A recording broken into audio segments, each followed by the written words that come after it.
Bonjour, bonjour à tous, bienvenue dans la nouvelle émission Parole au féminin, rediffusée sur ma chaîne YouTube. C'est Emmanuel avec vous et aujourd'hui on va parler ensemble des situations d'inconfort qui favorisent la croissance spirituelle. Je propose qu'aujourd'hui on voit ensemble une question qui me semble être vraiment importante, c'est la notion d'inconfort. Pourquoi Dieu permet des situations inconfortables dans nos vies? Alors, on est super nombreux à avoir plein de situations particulières, la maladie, euh, on manque de temps pour prier, on n'a pas de travail, on vit mal notre célibat, voilà. Il y a plein de situations qu'on rencontre dans notre quotidien qui nous amènent à être dans des situations d'inconfort, un sentiment d'inconfort. Et j'entends, quand l'inconfort dure depuis longtemps, qu'on se demande, mais Seigneur, est-ce que tu entends mes prières? Où est-ce que tu es? Ça fait peut-être plusieurs saisons de jeûne, plusieurs heures de prière, et vous avez le sentiment que Dieu, il n'est pas avec vous dans cet inconfort. Je crois que lorsqu'il y a des situations d'inconfort qui ne disparaissent pas, eh bien, de toute évidence, c'est que Dieu permet que la situation dure. Et la question qu'il faut se poser, c'est pas pourquoi Dieu m'a pas débarrassé de ma situation d'inconfort, puisque de toute évidence, il ne l'a pas fait, mais il s'agit de comprendre pourquoi il permet que la situation dure. Il faut savoir que Dieu est bienveillant, on le sait, Dieu est juste, il est bon, et s'il permet que des situations d'inconfort restent, c'est qu'il y a quelque chose dans cette situation qu'on doit apprendre. Alors, tu vas me dire, oui, mais moi, je dois payer le loyer. J'ai besoin de travail, je prie, j'ai besoin d'avoir un salaire à la fin du mois. Oui, je comprends. Donc, vous avez besoin de travailler, payer le loyer, c'est normal. On a tous besoin d'avoir une source de revenus. Et oui, c'est parfaitement légitime de prier pour avoir un travail. Et Dieu lui-même est dans le fait que il veut qu'on travaille. Et la Bible nous parle du fait que l'homme gagnera son salaire, gagnera son pain à la sueur de son front. Dieu nous invite à travailler. Il n'est pas pour le paresseux. Hein. On va lire les psaumes. Il y a énormément de versets dans les psaumes qui montrent que Dieu n'est pas pour le pain du paresseux. Donc oui, il est légitime de prier pour avoir un travail et ça va dans le sens de la volonté de Dieu. Toutefois, si Dieu dit une chose et que tu ne la vois pas arriver dans ta vie, que cette situation d'inconfort, elle dure, elle est répétitive, effectivement, on est là dans une situation où il faut changer son regard, il faut changer sa façon d'étudier la question et se dire, Dieu, si tu permets que cette situation ne change pas, alors que j'ai jeûné, j'ai prié, je sais que c'est pas des esprits de famille qui me bloquent, eh bien c'est que j'ai quelque chose de concret à comprendre dans cette situation. Montre-moi, ouvre mes yeux, permets-moi de comprendre, Seigneur, pourquoi je n'ai pas encore changé de saison. Je crois que c'est vraiment la chose la plus sage à faire parce que si on reste trop longtemps dans une situation où on est là, Seigneur, je comprends pas pourquoi tu me donnes pas, le ciel il est fermé, on est en train d'étouffer notre foi et là on est en asphyxie. Alors que si on nourrit notre foi dans évidemment la lecture de la parole, la prière, mais aussi dans l'écoute du pourquoi cette situation n'a pas changé, Saint-Esprit parle-moi, là on avance. Donc, je vous propose dans un premier temps, de prendre tout simplement la question dans le bon sens, comme je viens de vous le montrer, se poser. Voilà, moi, j'analyse que dans ma vie, ça fait plusieurs saisons que je supplie pour un travail.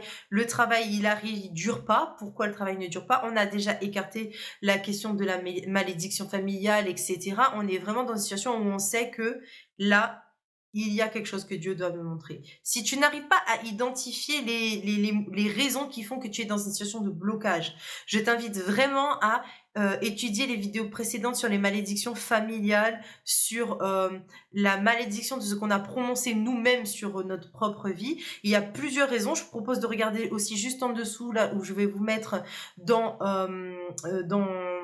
les commentaires les différentes possibilités. Là, aujourd'hui, on ne peut pas tout étudier. On va surtout voir les situations d'inconfort dans lesquelles le Seigneur nous laisse. Pourquoi Dieu fait ça? Je crois que si on étudie ensemble tous les personnages bibliques où ils se sont retrouvés dans des situations de grand inconfort, bon, on connaît Job, mais il n'y a pas que Job, hein. Abraham a tout laissé, il a laissé son confort. On regarde, il y a énormément dans l'Ancien Testament de peuples nomades, on se dit mais c'est Dieu nous bouscule, mais je crois qu'il y a vraiment un exemple d'inconfort qui me travaille beaucoup, c'est Élie. Élie, il vient, il dit, je ferme le ciel. Mais il ferme le ciel pour tout le monde. Lui-même, il se met dans sa prière, lui-même, il est soumis à cette situation d'inconfort. Pourtant, c'est sa bouche qui a proclamé. Et ça va dans le sens de la volonté de Dieu, mais il subit lui aussi cette situation d'inconfort. Comment ça se passe? Il arrive au torrent, pendant plusieurs jours, eh bien, il est nourri naturellement, l'eau coule, et puis à un moment donné, l'eau vient à manquer. Lui encore, il est dans une situation d'inconfort. L'eau vient lui manquer. Et qu'est-ce qui vient nourrir Élie? Des corbeaux. Alors les corbeaux, ne sont vraiment pas considérés comme c'est des animaux impurs, hein, c'est des charognards, et qu'est-ce que le corbeau lui amène? Dans son bec, la nourriture. C'est plus que de l'inconfort là. J'entends les personnes qui me disent: «Mais Emma, moi ça fait des mois, des années que je prie, il se passe rien, le Seigneur n'écoute pas». Des fois le Seigneur amène des situations, tu te dis: «Mais c'est cette personne-là en fait, qui est en train de m'ouvrir les yeux sur des situations». Oui, c'est cette personne qu'on peut considérer comme un corbeau. Parce que Dieu utilise toutes les situations qui nous environnent pour nous parler. Et on bénit Dieu pour ça. Maintenant, même ce corbeau, à un moment donné, a arrêté de nourrir Élie. Et qu'est-ce que Dieu a fait? Dieu envoie Élie dans le village où se trouve son ennemi juré Jézabel, là où était Jézabel. Et il l'emmène vers qui? Vers une veuve. On connaît les conditions des veuves. On sait que les veuves, en fait, n'avaient rien. Et il lui demande quoi? De l'eau. En pleine période de sécheresse, il lui dit: «Donne-moi de l'eau». Et là, on est vraiment dans une situation, de encore plus d'inconfort. Et dans toutes ces situations, Dieu a parlé, Dieu a fait comprendre quelque chose. Élie, en fait, a vu des choses qu'il ne pouvait pas voir s'il était dans le confort. Quand Dieu utilise des situations d'inconfort dans notre vie, je crois que c'est pour nous amener à entrer plus. Il va chercher quelque chose, il va creuser. Là, on n'est plus du tout en train d'écouter simplement la parole. On n'est plus du tout en train d'étudier. Là, Dieu va chercher à l'intérieur de nous quelque chose qu'il n'aurait pas trouvé si on était dans une situation de confort. Là, il est en train de faire de nous pas simplement des serviteurs, il fait de nous des soldats. Tu ne peux pas devenir un soldat de Dieu si tu es constamment dans une position où bah, je sais pas si j'y vais, je ne sais pas si je vais au combat. On ne peut pas être des challengers, on ne peut pas être des vainqueurs si pendant les entraînements tu es absent. Donc, on est obligé d'aller aux entraînements, on est obligé de subir les conditions et les conséquences de l'entraînement. Quand il pleut, on va à l'entraînement. Quand il fait chaud, on va à l'entraînement. Quand on fasse beau, qu'il fasse mauvais, ils y vont à l'heure de l'entraînement. Ils sont sur le terrain en train de s'entraîner. Et tu te dis, ben, si tu prends un grand sportif, si la veille, il a mangé gras sur le terrain, il va sentir que c'est un peu plus compliqué pour lui de se mettre à courir.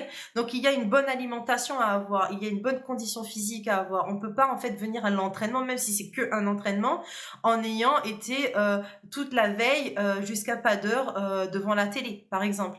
Donc en fait, il y a une condition physique qu'il faut avoir quand on veut devenir un champion. Il y a une condition physique, spirituelle, pardon, qu'on doit avoir si on veut être des bons soldats pour le Seigneur. Donc le Seigneur t'a déjà donné des séances d'entraînement, et si tu analyses tes séances d'entraînement, ce qui s'est passé avant, tu vas commencer à comprendre mais pourquoi ces situations d'inconfort ne bougent pas. Moi, je t'invite vraiment à le faire.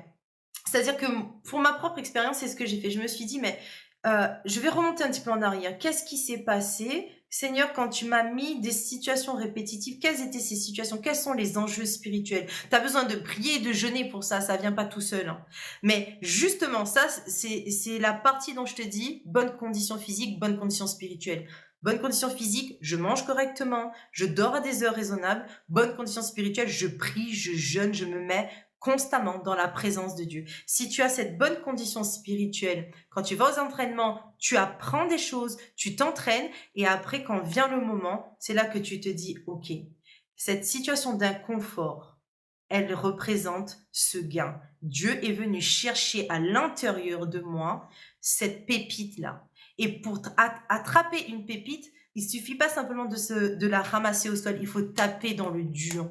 Quand tu arrives dans la montagne, je vous invite à regarder des reportages, ou même simplement même des petites vidéos courtes de comment les gars ils vont taper dans la montagne pour trouver une pépite. Et quand on arrive devant la pépite, elle brille pas forcément tout de suite, hein. Une pépite, quand on va la chercher dans un environnement naturel, elle a pas d'éclat. Mais c'est le regard de l'orfèvre, il reconnaît l'or. Même si là, tout de suite, maintenant, elle a pas d'éclat, il sait que ça, c'est de l'or. Il ramasse cette pépite qui n'a pas d'éclat, qui ressemble à rien. Il l'amène derrière, il nettoie. Quand il a fini de nettoyer, elle brille toujours pas. Il la passe au feu, dans le chaudron. Le feu du Saint-Esprit fait remonter les impuretés. Et là, l'orfèvre à la louche, il retire ce qui est impur.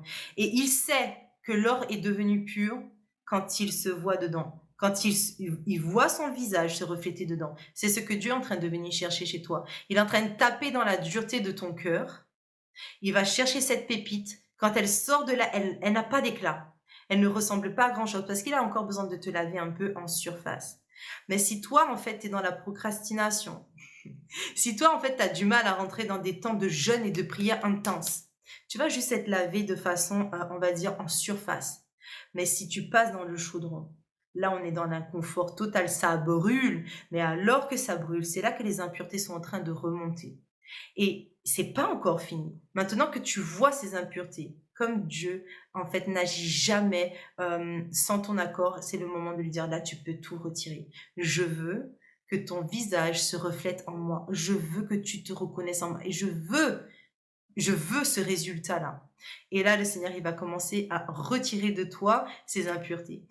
Je crois que quand tu arrives à ce stade où il retire de toi ces impuretés, tu es toujours dans l'inconfort, mais dans la joie et la louange. Parce que tu sais que ce qu'on est en train de retirer, c'est comme quand on retire les sparadraps ou les pansements. Ça fait mal, c'est pas agréable, mais tu es content parce que tu sais que ça, c'est un corps étranger, ça peut pas rester chez toi. Et en plus, si ça reste, ça t'affecte encore plus. Et c'est quand Dieu fait ça, là, tu te dis, ok, on y est là.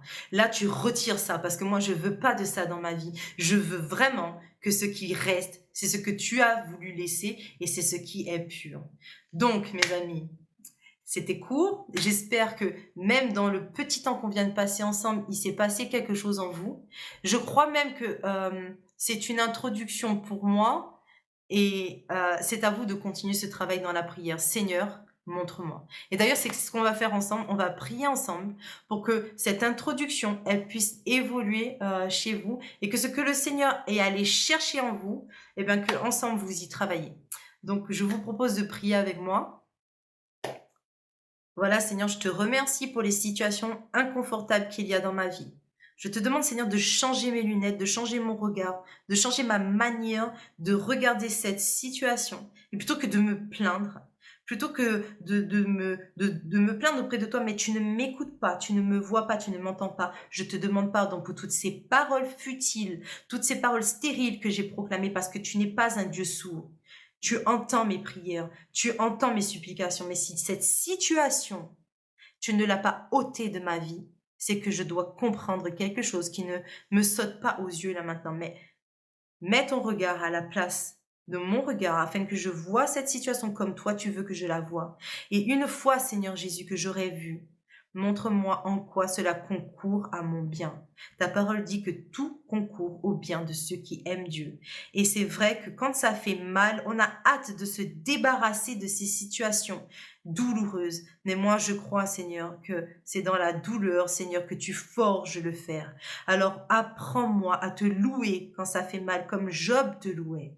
Apprends-moi, Seigneur, à t'honorer quand c'est compliqué, comme quand David était caché dans les montagnes et qu'il se cachait alors qu'il connaissait sa posture. Toutefois, cette situation d'inconfort lui a servi.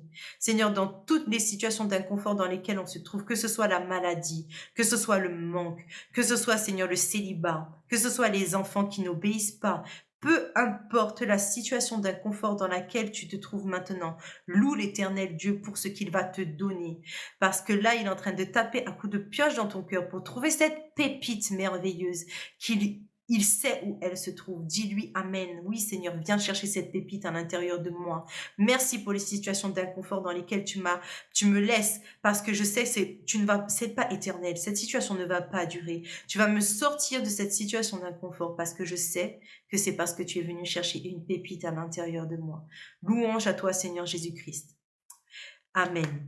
Vraiment, je vous invite, vraiment pendant que je prie, je sais que ce qui glorifie Dieu, ce qui est agréable à Dieu, c'est les temps de louange. Quand tu es dans la souffrance et que tu bombardes la louange derrière, tu as le droit de dire à Dieu comme David, crier, moi j'ai mal, j'ai mal, j'ai mal, je suis pas d'accord avec ça, j'aime pas ça, tu as le droit de lui dire. Mais si tu enchaînes la louange derrière, tu rends toute gloire à Dieu. Dieu est souverain. Dieu ne se trompe pas. Et quand ça dure, il ne s'est pas trompé. Il n'était pas en train de se reposer. Dieu n'est pas en train de dormir quand tu es en train de prier. Il est là et il t'observe.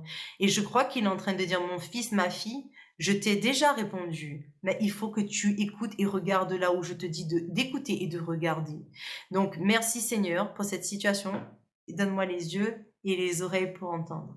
Je vous bénis. J'espère que eh bien, cette émission, elle a été une source de bénédiction pour vous. Et n'hésitez pas, les commentaires, n'hésitez pas à vous abonner et surtout à aller en prière. C'est là que ça se passe. Les futurs soldats.